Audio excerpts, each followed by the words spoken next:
Walt, here on Autonomy Markets, predictions are starting to look like roadmaps.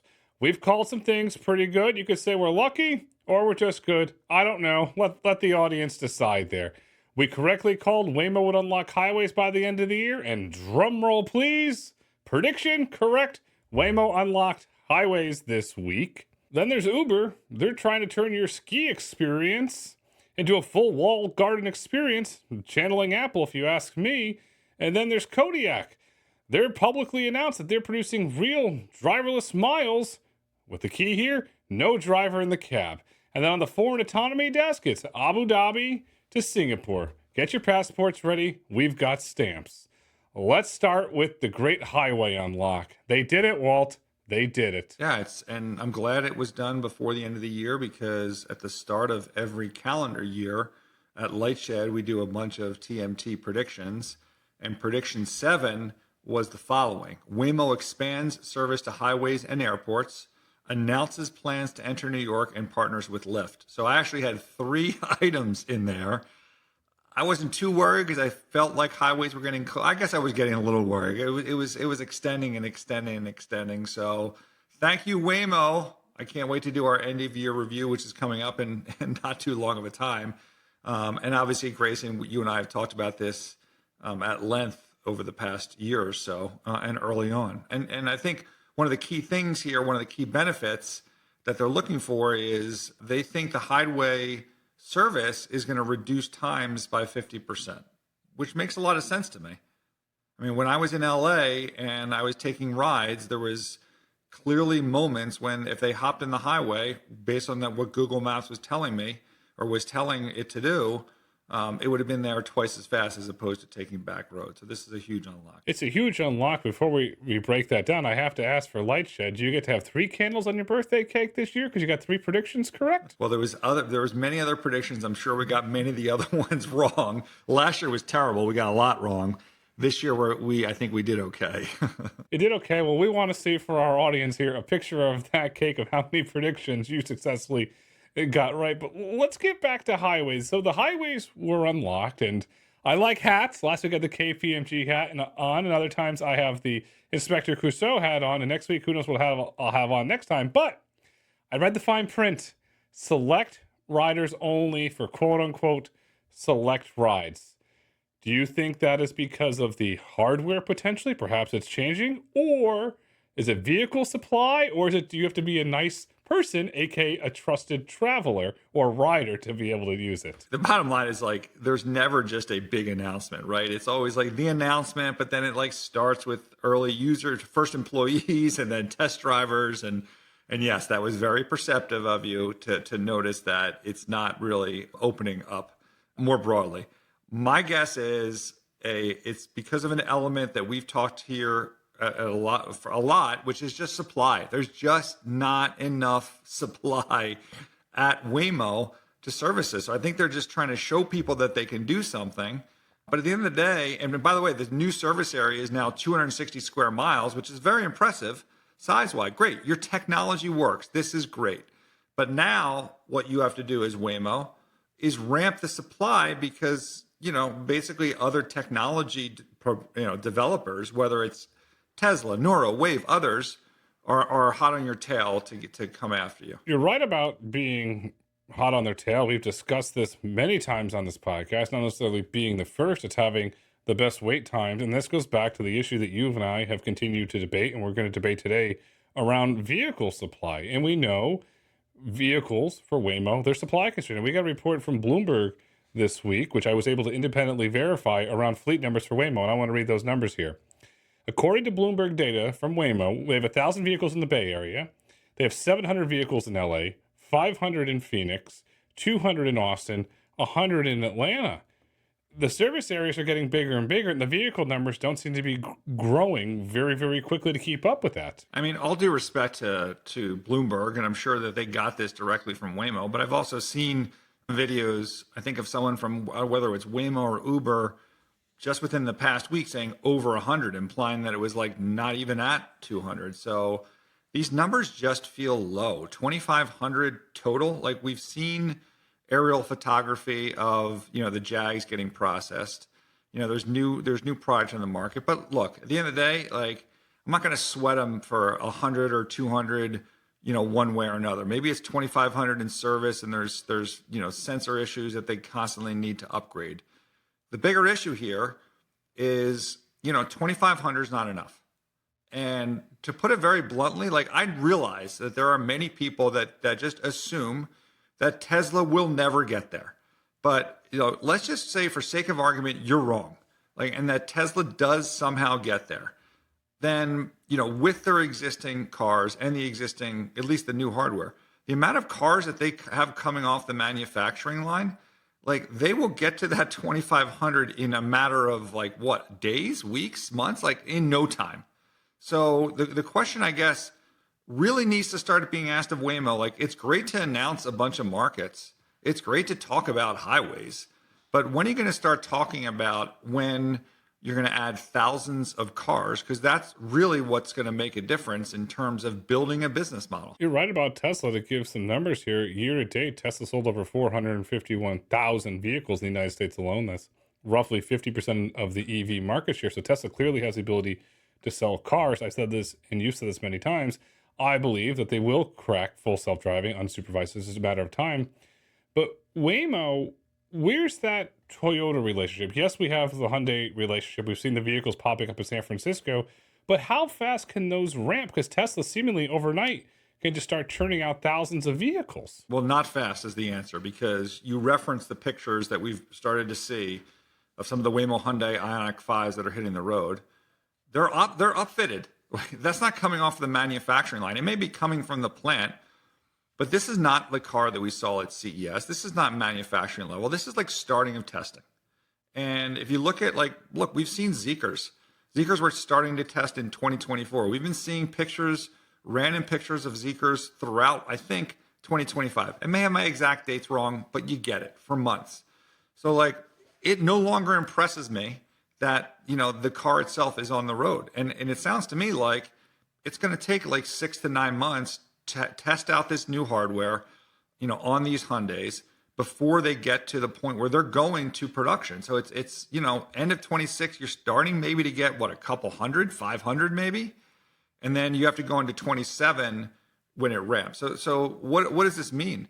It means that when Waymo announced that they hit highways, which we've talked about as this huge unlock, Uber stock didn't move.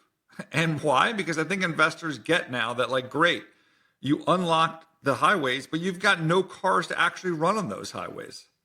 So I think this needs to be the primary focus. This should be the question that they get on earnings calls. To the extent that their CEOs ever appear, and talk to the media, that is the question that should be asked of them. Why?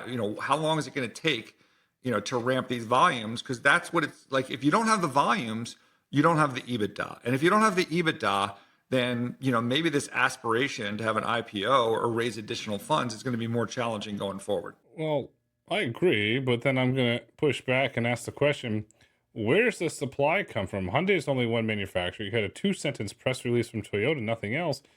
Do they go to Ford? Where do they go? Because they need vehicles and they need them now. I don't know. I mean, it's going to be a lot of upfitting. I'm going to shift gears here. Let's look at Kodiak, who was kind of, for upfitting their trucks versus working through these integrated partnerships with PACCAR or whoever, Volvo, to have them come off the line. They have almost as much revenue as Aurora does, in this given quarter. This market is about upfitting. Upfitting is not the process that you can use long-term for robotaxis for it to be a profitable business. It just isn't. Or a largely successful business. We are still effectively in science project mode where you're buying a car and then you're buying sensors and your own technology and you're screwing this stuff on. This leaves the door open for competition, from a technology standpoint.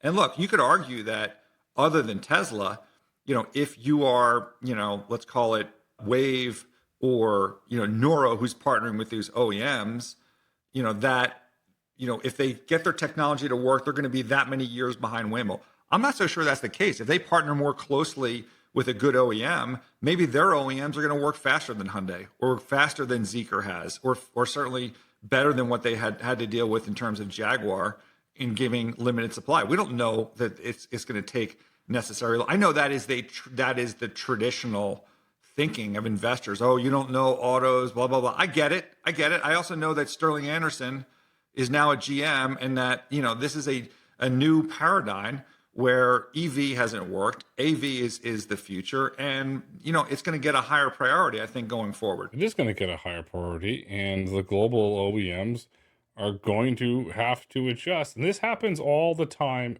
in automotive.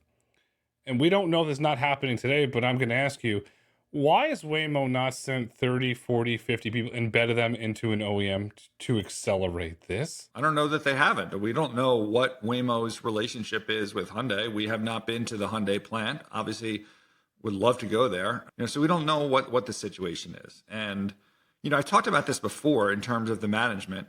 Like, there's sometimes management gets you to a point where they're the engineers that got the technology to work. And it might take a different skill set in terms of management to scale. Like, you look at Tim Cook and its value to Apple, it was his ability to scale the product, right? It wasn't his ability to innovate. They haven't innovated for a decade, right? So it's his ability to scale. And that is going to be an important next element. I don't know if they've hired that person, right? They've hired a CFO, but have they hired someone that can help them scale the product, that knows how to work those OEM relationships? With the CFO announcement this week, could potentially that be the first of many things to change in leadership as inside of Waymo as they look to potentially take that next step? Could we see a chief supply chain officer or some really high-end supply chain executive come on board? I mean, he is a CFO with public market experience. He knows what it takes. He knows this language that I am speaking right now and what investors are going to want to see, whether it's the private markets or the public markets. So he would, I'm sure, provide that valuable advice to the senior management in terms of these positions needing to be filled, or maybe these positions are already filled, like delivering more results or giving the market more clarity. Right now, I guess people are still impressed by these press releases. We were obviously thrilled to see Highway out, but the way it works, Grayson, as you know, is what have you done for me lately? So we're at that point now. And that is the next question. When are you going to get me a ton of cars? Because right now it doesn't seem like it's enough to move the needle in terms of getting you to profitability and having an impact on the existing rideshare guys that are in the market. And staying on the theme, what we haven't seen lately? We haven't seen any interesting drone footage from the Magna Waymo factory in Arizona. Been awfully quiet on the drone footage format there. Well, we can't fault, I think as a young kid that actually does that. So I don't know if that's a signpost other than maybe he had to go to class. I don't know what the situation is there. Look, we do have other long-term views. NVIDIA's talked about doing 100,000 cars across multiple OEMs through 2032. Again, these are not Waymo cars, right? These are all the others that I think still have an opportunity. And when you have a partner like NVIDIA, you have an OEMs that maybe are awakened. Maybe you have new management at OEMs, like we've talked about Sterling Anderson at GM. I think I saw some more news out of GM today that I kind of sensed that Sterling was behind. I don't know. To me, it just makes what we're doing exciting. Yeah, Waymo's in the lead. We get it. But your lead is 2,500 cars. So for those of you that are super bullish on Waymo, you've got 2,500 cars in the market. You got a long way to go. And there's no path that's clear to me that you're going to deliver thousands and thousands of cars every month into this market in the U.S., let alone it being a global opportunity. So then how does the market react, say the Neuro Lucid vehicle delivers 5,000 vehicles to the market, or another company with a developer, an OEM, or an upfitter delivers a larger number of the vehicles? Does the market start to ask the questions that you and I are asking of Waymo? I mean, the first thing I looked at is Hyundai Ioniq. What if Uber with AV Ride gets, let's call it 500 cars into Dallas in the second half of next year? How is that going to compare to the number of cars that Waymo has? Let's say it's similar. Let's say they both have 500 cars. Then the question is, if Waymo is so far out ahead, why do they have the same number of Hyundais as AV Ride, which is effectively a startup, right? I mean, think about that. And maybe I'm wrong. Maybe Waymo is going to get 2,000, 3,000 cars by the end of next year. Doesn't sound like it. Doesn't look like it based on the pictures that we've seen. That doesn't look like a production type vehicle that's coming off a line. I could be wrong. Happy to go visit that that plan. I think Grayson, you and I, talked about this before. You think it might be production? I think it's upfitted. We'll see. I doubt it. I really doubt it. Anyway, just underscores. I think that guys like AV Ride, Noro, great technology with Lucid, with a solid high-end product, Wave, probably even on the better side of multiple OEM type partnerships. For sure. Those are all, I think, in the game. And obviously the one that can kind of blow all these guys up a bit is if Tesla gets it, because just the manufacturing capability is unmatched, assuming you don't think that they're going to ultimately require to add additional hardware like LiDAR or whatever it is. Tesla's the big X factor, and that's the question is, in my opinion, it's just a matter of time. Individuals, we're going to get comments on this that, oh, they're never going to do it, but I truly believe they're going to do it. And this is all hypothetical. Let's say Tesla has 10,000 driver-out robotechs on the road. Waymo has, say, 4,000 to 5,000. Does Sundar or Ruth or somebody at Alpha said, "Whoa, we've got to tack and we've got to change strategy here"? Because it just seems they're floating along. How do you do that? You're Google, right? We've seen how long it's been taking to build the Zeekr relationship. We've seen how long it's been taking to build the Hyundai cars. Like, that is the process. So if Tesla starts lighting it up, there's no quick Band-Aid response. And then if you go rush to someone, to an OEM, they're like, you're Google. Like, it gets back to the thing that we've talked about before, which is, well, I'm a little worried at partnering with a company that has effectively disintermediated so many other companies in market segments that they've entered. Do I really want to enable this and ultimately it reduce the number of cars that I can sell? I mean, those are real issues that these big tech companies deal with. I don't know what the answer is. Well, that's the supply constraint debate that we'll continue to watch. The big news is the mayor of San Jose was the first person ever to get picked up at the San Jose airport and go for a ride in a Waymo. So the California airport unlock has started, but where's SFO? To me, this is almost like a regulatory segment, right? I mean, I love the mayor from San Jose at the airport.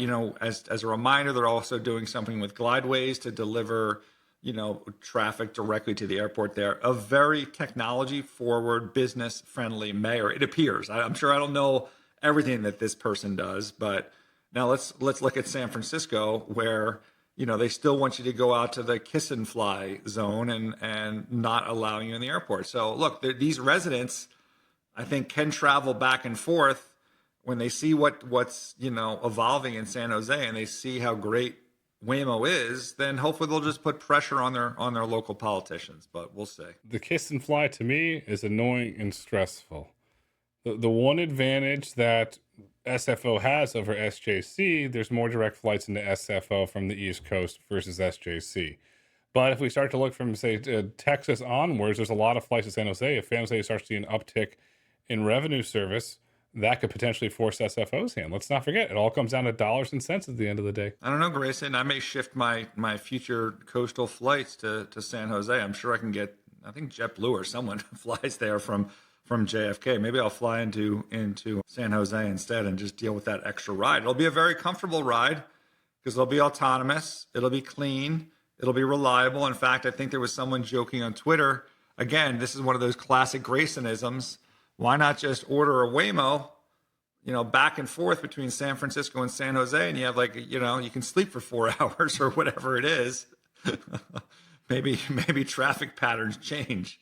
That's early, Grayson. You're talking about, remember you said we're going to watch the Super Bowl in a Waymo? We're going to put a screen back there? Still stand by that, and I'm looking forward to that day. And then we had, the Gemini news, and we're having car plays going into Tesla. So yes, the experience will be in the Waymo sooner than later. And Apple Play apparently is going to Tesla as well, which could signal maybe improving relationships between Apple and Elon. And there's stuff that I look at on the space side of things that I think play into that as well in terms of the connectivity with those Teslas. By the way, the Tesla, they dropped the 14.7 this week.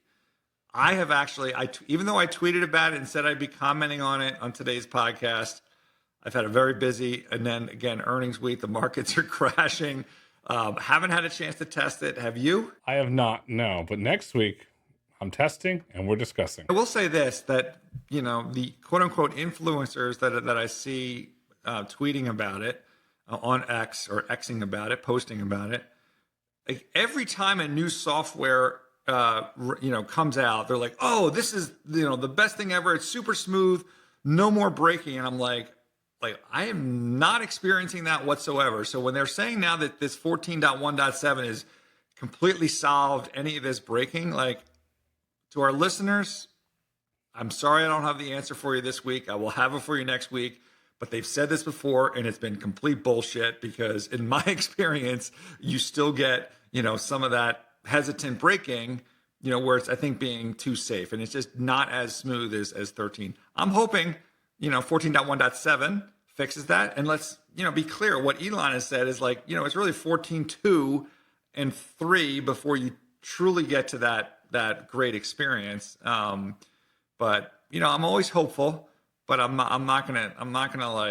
skeptical that these gushing comments about .7 or 6, I can't remember what the number is, are going to be, as described. One of the greatest things about you, Walt, you're honest. You're not sitting here as a fanboy. You're being honest, sometimes brutally honest, but you're being honest. 13.2.9 was clearly the smoothest. The 14 is a much better driver, but we'll break it down next week. But I just don't understand. Like, if you get 14.1 and you're saying it's great, and then you say 14.2 fixed what was before, but this one's great and perfect, and then the next one comes out and you're like, oh, it fixed the braking. I'm like, well, wait a minute. Didn't you just tell me that the braking was fixed in the last iteration? It's kind of bizarre, but whatever. It is, but it's not bizarre. It's when it snows, you ski. That's not bizarre. I gotta tell you, that's not bizarre. And this week, Uber announced the Uber Ski Pass in partnership with Vail for the Epic Pass. I've talked about this for a long time with experiences. I wish that was autonomous, but it's human driven. But it's an interesting partnership. This goes back to this experience theme. This is another one of these early Grayson OG things. I think you need to go back to it because the world is coming to your view of the world, which is, tying in. It's just more of this experience and relationship. And even though you've been critical of Uber recently, talking about divorces and whatnot, and which, by the way, was a big change from episode 1 when you had me convinced at that time that the Uber app mattered, and this is why Waymo is going to have to use it. So you've kind of come full circle. And, as we get new information here on Autonomy Markets, our opinions will change over time, as they will going forward as this market develops. But now they're doing this Grayson special because basically they're trying to keep you in that app, right? They want you to buy your Lyft ticket. They want to, arrange for you scheduled 30 days in advance to take you up to the ski resort, give you your transportation while you're there. This is all about trapping you in the ecosystem. Why? Because you think about why you're holding onto that iPhone that hasn't changed more or less for the past 5 or 6 iterations, right? Other than a better camera or maybe a better battery life because your last battery life just died. It's your iMessage, there's Blue, you're in the ecosystem, right? All those individual things that you'd have to give up. And I think that's what Uber's pattern is going to be. They clearly have time, right? Waymo has to ramp volumes. We're still waiting for Tesla to get the tech right before they have time to build up that stickiness so that when Waymo needs to make that ultimate choice, that there is a greater stickiness with their customers. And also there's obviously a share battle that has to go on with Lyft. I think Lyft strategically is doing the right things. They claim they're priced at parity, but every time I go in, the Lyft is cheaper. But I don't know why they say it's parity because it always seems cheaper to me. So, interesting thing in terms of Uber taking the next step and trying to build more dependency on their app. Uber is, it's been said many times, Dars jumped around the issue, never really directed it, but they want to build a super app at the end of the day. That's truly, they want to be the app that connects you to everything in your life of moving or experiencing something. That's where they want to go. And if this does successfully take off, I'll make a prediction. Look for Airbnb to move in that direction. That's a prediction. For sure. And then remember on the rider side, I think we talked about this last week, driver side, trying to get the drivers to earn money by pulling them into their ecosystem as well. So look, that ultimately is what they are, right? They're a platform. They don't want to own the service centers. They don't want to own the cars. They want to be this platform and keep people into that platform as best they can. Unlike other big tech companies that seem to want to do everything. They want to make the equipment. They want to make the software. They want to be the platform.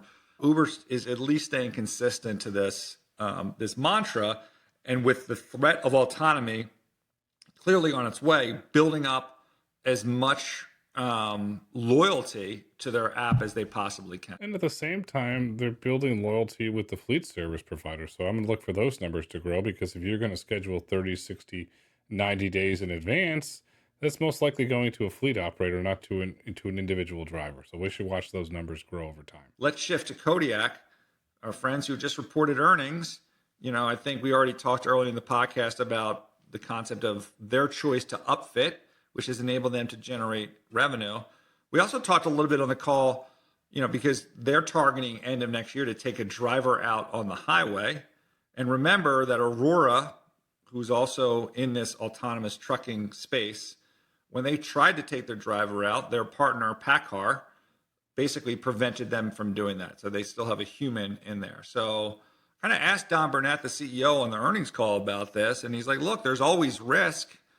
And look, they're going to have customers, including JB Hunt, that I think Don is going to try and at least get consensus. But it wasn't like definitively like, hey, yeah, for sure, we know that even though we're ready to take the driver out second half of next year on the highways on these Dallas to multiple routes, still some risk that they deal with the same type of challenges that Aurora does. How do you think that ends up playing out next year? There's a key caveat there. Kodiak does not have an OEM relationship. So they don't have the contractual language that stopped Aurora from launching. So legally, if they have all the insurance and the regulatory approvals, they can go. There's not an OEM to stop them doing, because the vehicles are upfitted. So there's a really interesting technicality there that's not really discussed a lot. So if they feel comfortable, they're ready to do it, and their partner is comfortable with it, they have a clear path to do it without the risk of the OEM saying no, because they do not have an OEM relationship the same way that Aurora does. But could it be that their customers who are just buying service don't necessarily want their goods on an autonomy truck? I don't think it should matter, right? I don't think they're going to take liability if something terrible happens, but you never know. Like, could that be an issue on the revenue side of the equation? It could be, yes. The respectful thing to do, the right thing to do, is to give the customer a heads up. Would you like to participate with us in this? Yes or no? Nothing legally to stop it, but I think it's the right thing to do. But I think that there's enough demand in the market for driverless. We're seeing what Secretary Duffy's doing with the CDLs, where you need the driverless capacity to lower the inflation that's there in the current truck market. So I think if I'm a betting person, you'll probably have a 90 to 95% positive yes from your customers that will let you do that. At the end of the day, like, it was a clean call. They were very definitive. X grew to Y. This is what we expect in 26. I think they did a good job at packaging and delivering on, again, revenue driving things and metrics that they can hit that can get people excited about the space. I think, good job by Kodiak, which is, I think, good for the industry, right? The more you get people comfortable that you have management teams that know what they're doing in terms of building a business model, I think it's going to, draw greater investor interest to the area. It lifts all boats, and we didn't hit on the big news that they announced: 10 fully driverless trucks, no human observer on board, operating in the Permian Basin today, generating revenue. In Q3, 5,200 hours of paid driverless operations, 166% increase in Q2. So it's clearly working. It's clearly scaling. I know it's the Permian Basin, but it's not exactly the world's cleanest, best driving environment. It's actually pretty hostile. Yeah, it's fine. I just, it was clean. It was defined sequential progress, that's what people like to see, investors like to see, and with some defined expectations for next year, including what they're doing on the roads. And they were very specific about describing what was going on the roads today and what they expected for 2026. There was not a lot of, like, I don't know what the term is, but it was just a cleanly well put together, I think, earnings call. What one of the greatest things is when you travel and there's no delays, because grab your passports. We're going to the foreign autonomy test. That's where we're going, Walt. What do we got on deck this week? Glideways.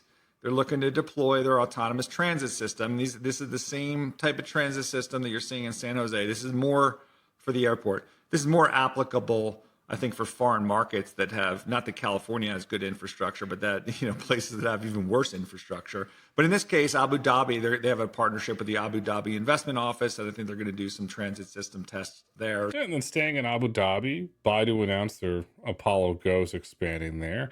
Baidu also this week announced they completed 17 million rides across 22 cities, so they're continuing to grow.